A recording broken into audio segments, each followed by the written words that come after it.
নমস্কাৰ আপোনালোক সকলোকে মোৰ অন্য এটি ভিডিঅ'লৈ স্বাগতম জনাইছোঁ। আজিৰ ভিডিঅ'টো ষ্টাৰ্ট কৰিছোঁ মোৰ আপোন গাঁওখনিৰ পৰা ডিমা হাছাওলৈ। এই যাত্ৰাৰ সম্পূৰ্ণ ভিডিঅ' আপোনালোকক দেখুৱাম, আশা কৰোঁ আপোনালোকে চাব। পেকিং সম্পূৰ্ণ হ'ল। মোৰ এই যাত্ৰাৰ ভিডিঅ'টো যদি ভাল লাগে please like, comment, share and subscribe কৰি দিব।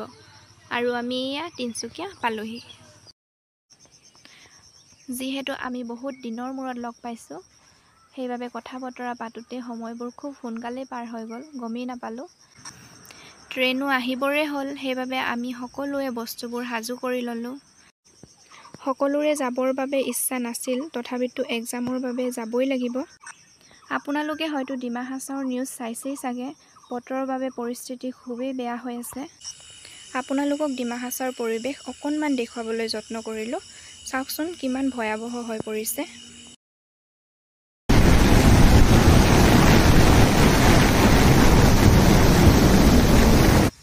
আমি যিহেতু মাইবঙৰ ওচৰতে থাকোঁ, মাইবং ষ্ট'ন হাউচৰ কাষত থকা মাহুৰ নৈখনে এনেকুৱা ৰূপ লোৱা দেখি আমি খুবেই ভয় খাইছোঁ।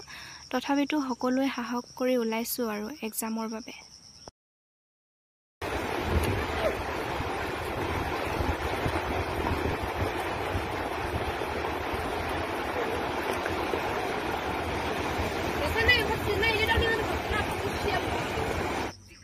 ট্ৰেইনত উঠাৰ পাছত সকলোৱে ভয় পাহৰি মেলি ৰীল বনোৱাত লাগিল। বাকী যি হ'ব দেখা যাব। এইবাৰ ৰীলত বৰ বেলেগ ৰূপ লৈ ওলাব দেই। এইফালে এজনী দেখিছেনে?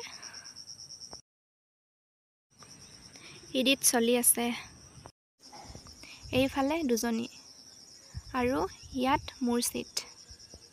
বতৰ বেয়া হোৱাৰ বাবে কোনো ক'লৈ যোৱা নাই, সেইবাবে গোটেই ছিটবোৰ খালী খালী। আমিহে আৰু উপায় নাপাই যাবলগীয়াত পৰিছোঁ। ফাইনেলি লামডিং পালোহি আৰু। এতিয়া ভগৱানৰ ওচৰত এটাই প্ৰাৰ্থনা, লামডিঙৰ পৰা হাফলঙলৈ ট্ৰেইন অথবা গাড়ী চলিলেই হয় আৰু। ট্ৰেইন চলিলেতো খুবেই ভাল, পুৱা 5টামান বজাতে ৰুম পাই যাম। ট্ৰেইন কেঞ্চেল নহ'বনো কিয়? পাহাৰৰ মাজে মাজে যোৱাৰ বাবে বতৰ বেয়াৰ ফলত পাহাৰ খহাৰ সম্ভাৱনাও থাকে। এতিয়া সকলোৰে এটাই চিন্তা, পুৱা হোৱালৈ 5-6 ঘণ্টামান বাছলৈ ৰৈ থাকিব লাগিব। বহু পৰ ৰৈ ৰাতি পুৱাল আৰু বাছলৈ বুলি বস্তু-পাতি সামৰি ৰৈ আছোঁ। বাছত উঠাৰ পাছত বাটৰ কাষৰ পৰিৱেশ এয়া। চাওকচোন দূৰৰ পৰা পাহাৰবোৰ ইমান ধুনীয়া দেখি। আপোনালোকে যিসকলে অহা নাই আহিব, খুবেই ধুনীয়া এখন প্ৰাকৃতিক পৰিৱেশেৰে পৰিপূৰ্ণ ঠাই। কিন্তু পাহাৰবোৰ কাটি কাটি ৰাস্তা বনোৱাৰ বাবে ইয়াৰ পৰিৱেশটো বেয়ালৈও ঢাল খাইছে।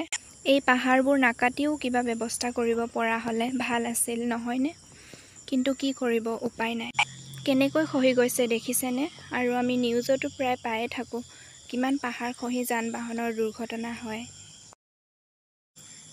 সোঁফালৰ পৰিৱেশটো খুবেই ধুনীয়া আছিল। মই সিফালৰ ছাইডত নবহিলোঁ বাবে আপোনালোকক দেখুৱাবলৈ নোৱাৰিলোঁ। আৰু এবাৰ আহিলে নিশ্চয় চেষ্টা কৰিম। আপোনালোকে কোনে কোনে ডিমা হাছাওলৈ আহি মেলি ফুৰিলেহি আৰু কেনেকুৱা লাগিলে কমেণ্ট কৰি জনাবচোন। মোক কিন্তু ইয়াত থাকি খুবেই ভাল লাগে। চাৰিওফালে কেৱল গছ-গছনি আৰু পাহাৰ, খুবেই ধুনীয়া পৰিৱেশ। পুৱাৰ 7টা বাজিলগৈ আৰু আমি বাছৰ পৰা নামিয়েই আমাৰ ৰুমটোত প্ৰৱেশ। চাওকচোন ৰুমৰ অৱস্থা। এতিয়া আমি সকলোৱে ভাগৰে জুগৰে আহি ইমান দূৰৰ পৰা এই ৰুমটো চফা কৰি সজাই মেলি ল'ব পৰাহে কথা আৰু দেই।